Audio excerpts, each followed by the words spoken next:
Hey guys, today I'm going to be sharing with you my fangirl favorites for November 2018.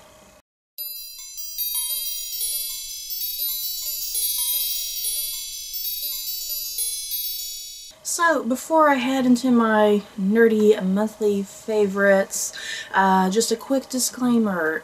Anything that I'm about to talk about in this video, no spoilers, so continue to watch freely as you wish. Nothing much this month, unfortunately. Just kind of some typical things that I usually talk about, I suppose. Let's see, what to start with? I don't know. I haven't even watched any movies, you guys. The only movie I got around to this month was the second Goosebumps movie. So that's about as exciting as things got as far as my movie watching went. I am so far behind with movies, you guys. It's a little embarrassing. There's so many movies, and I just feel like I never have the time to sit and watch every single one of them. Especially just the way my work schedule is. The way my work schedule is, it's driving me nuts, and I can't really do anything I want to sit and do at the time I want to do it. So yeah, movie watching kind of is out the window the majority of the time, because really I only have time to watch television. Television is about the only hours I have available to me, I suppose. But yeah, speaking of television, yeah, watching my usual amount of television shows. Still watching Titans. The Romanoffs finished up. Yeah, Titans and the Romanoffs have both been really good. Both really strange, but both are really good. Yeah, I've been watching, oh my god, The Walking Dead, guys. The Walking Dead has been freaking amazing. Especially once it kind of reached a certain point this season. You'll know what I'm talking about if you've been watching The Walking Dead. It kind of reached a certain point, and I'm very excited about it. So yeah, Walking Dead's been really, really amazing. Like, kind of back to form, I feel like.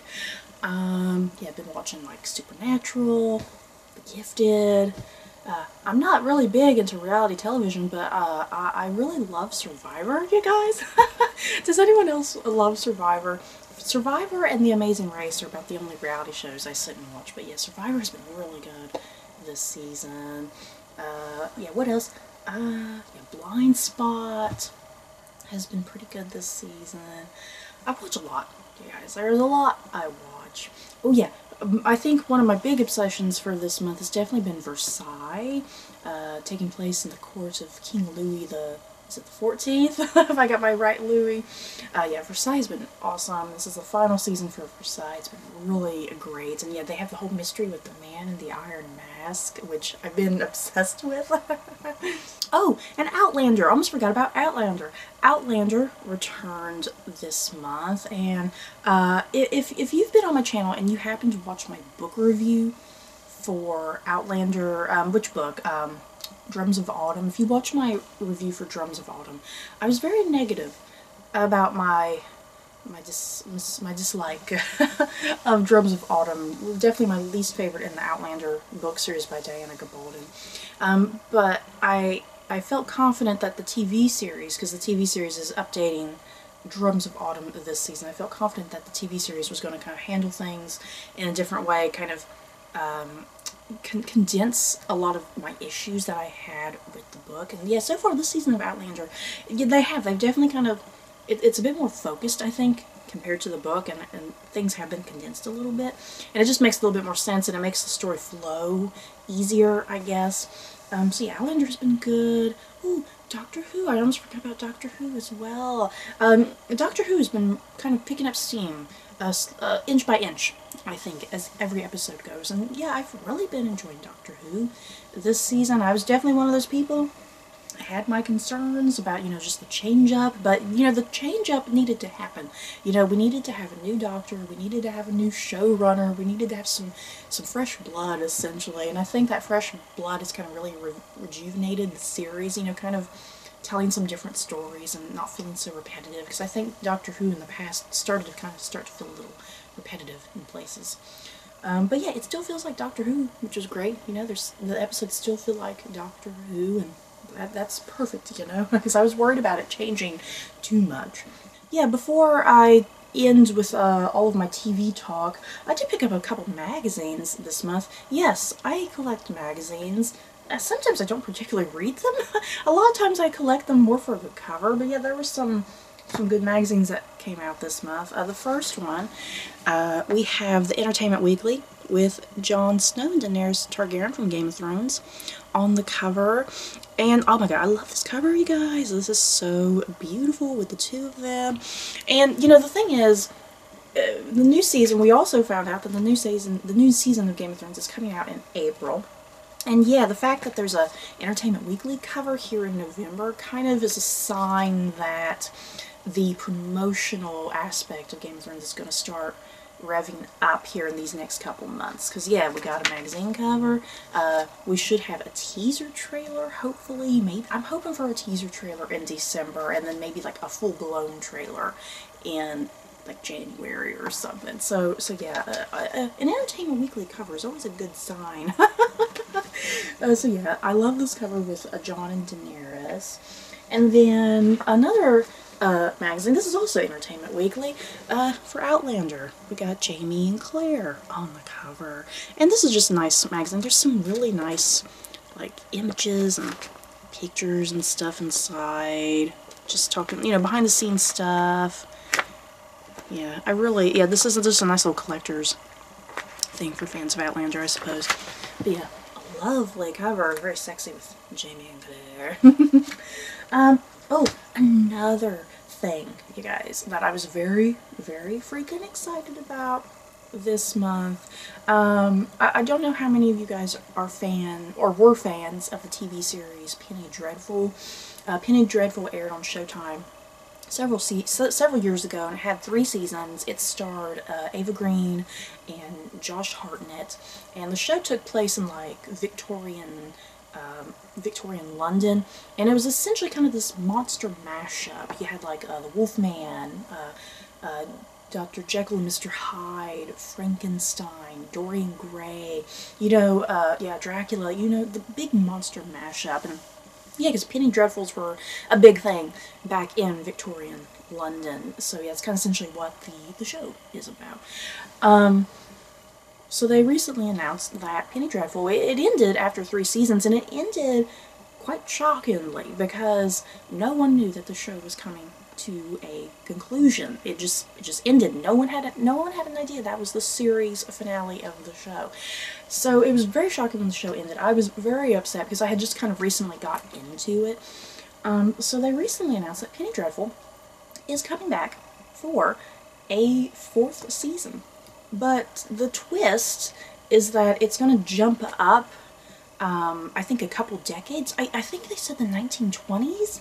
I think it's jumping up into the 1920s. It's going to focus on a whole different set of characters. It's going to focus on a whole different location. I think it said it's moving to California. Is it California? I think the location is changing to California. And it's going to have a very heavy influence on, like, Mexican culture. And I can't remember what the subtitle is, because it's called Penny Dreadful, and then there's like a subtitle underneath it. So I'm wondering if they're kind of reviving Penny Dreadful with the intention of maybe spinning it into more of an anthology series, because that's what it sounds like. Because anthology series are definitely the big craze right now. Anthology series have been going on for several years now. They're the big, huge craze. You have things like Fargo, and American Horror Story, and American Crime. Yeah, even The Terror. The Terror is now turning into an anthology series. So yeah, it kind of makes sense that Penny Dreadful, it would work, it would function well as an anthology series, I think. So yeah, even though I loved the original first 3 seasons of Penny Dreadful, there is definitely a huge part of me that I'm excited to see what this new season is going to be like, who's going to be cast, and yeah, the influences of Mexican culture kind of being thrown in there, because yeah, Mexican culture definitely has some very interesting kind of supernatural sorts of things, you know, so that should work very well for the format of Penny Dreadful. So yeah, anybody else, are you guys excited for the return of Penny Dreadful? Because I was like, what? I was so shocked. It ended shocking, and now it's coming back in a shocking way. Let's move on to some video games. I don't talk about video games very often because myself, I don't really play video games. I like to watch people play them. I'm just not very coordinated that well, I don't think. I get easily distracted or easily discouraged about things. I just don't have that good hand-eye coordination, perhaps, when it comes to video games. I don't know. But yeah, I really like when my sister plays video games. I like watching her play them. And I like to be kind of like the backseat driver, like ordering her around, like, hey, you need to go this way. Hey, go pick up that item. But yeah, this month, I've just really been enjoying watching other people play video games, let's put it that way. In particular, there's this one girl, her channel, I'm not sure if I'm pronouncing her channel correctly. I think it's Yogscast Hannah. Her name is Hannah. Yogscast Hannah, I believe is how it's pronounced. Her channel, she just plays video games and she just commentates as she plays the games, and I actually really like watching her play the games. She's not annoying because I don't like when people are talking a lot while playing video games. But she doesn't talk very much because when there's like a cutscene, she stays quiet, you know. And yeah, she kind of, whatever her thought process is as she's trying to make a decision about what she's doing, you know, she'll kind of commentate like that. But yeah, I've been watching recently her gameplay of like a bunch of the Assassin's Creed games, because the Assassin's Creed games are games that I've always kind of wanted to watch because they look so good, because you guys know that I love historical fiction, and yeah, all the Assassin's Creed games are essentially historical fiction. So yeah, I've been recently watching her gameplay of Assassin's Creed Syndicate and Assassin's Creed Unity, and those are the ones that take place in Victorian London and the French Revolution. I really love those. Those are definitely my favorites that I've watched out of all the Assassin's Creed games, I guess. And yeah, recently she's been doing this this gameplay of this game called The Council. And I've never heard of this game until I saw it on her channel. The Council, it takes place in the very late 1700s, and it follows this young man who's trying to investigate the disappearance of his mother. He doesn't know if she's run away, if she's in hiding, if she's been murdered. So yeah, it's about him going to this island where he was supposed to meet up with his mother. He goes to this mysterious, isolated island, and yeah, he kind of... And yeah, at this island, it's almost like And Then There Were None. It has a very And Then There Were None vibe to it. And yeah, at this island, there's kind of this host of just weird, eccentric characters. There's a lady who's a duchess. Napoleon Bonaparte is just randomly at this island, you guys. Yeah, a couple other historical figures are scattered in there. And yeah, the host of the party is really eccentric, but you don't really know what's kind of going on there.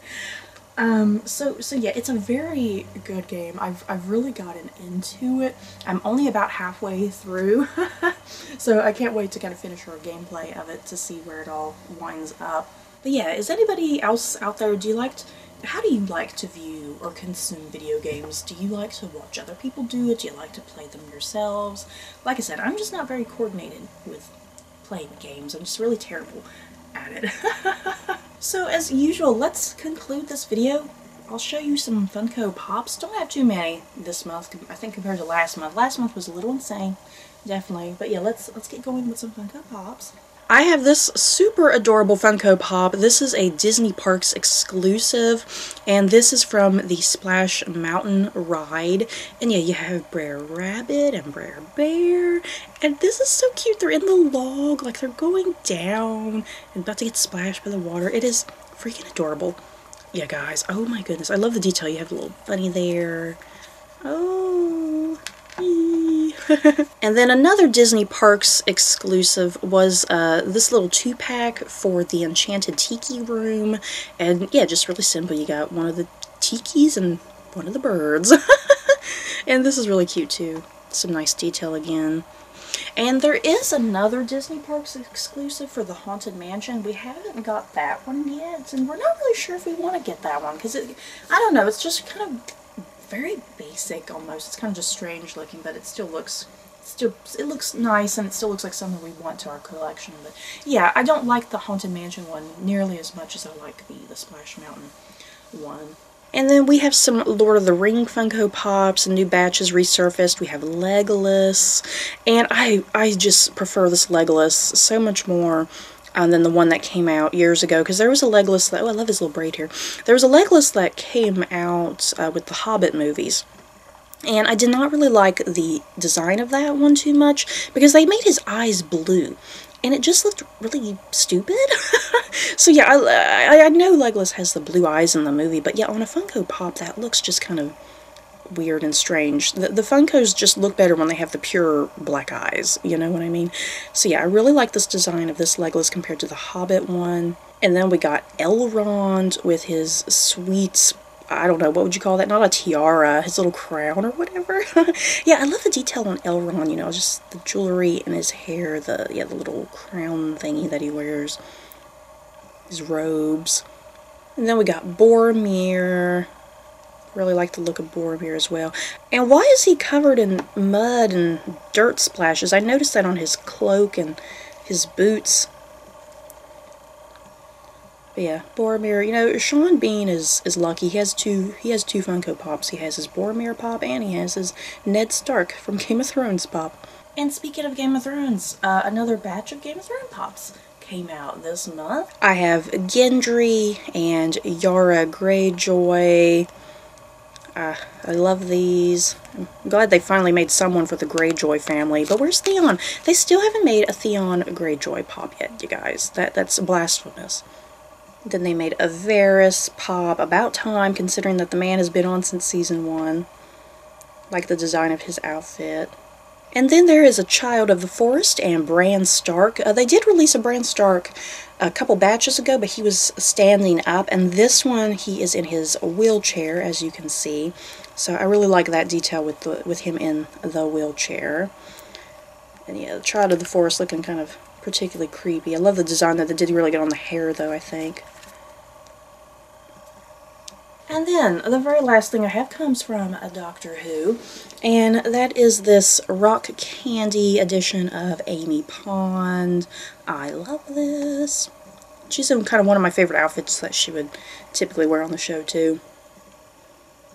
So you guys, that's it for my monthly nerdiness, whatever you want to call it. In the comments below, what have you guys fangirled or fanboyed about this month? It could be television, movies, music, video games, any special event that you might have gone to. We all have our thing. Just whatever floats your boat, just let me know down below. So don't forget to like, comment, and subscribe. And if you like this video, you may like these other videos. Bye guys.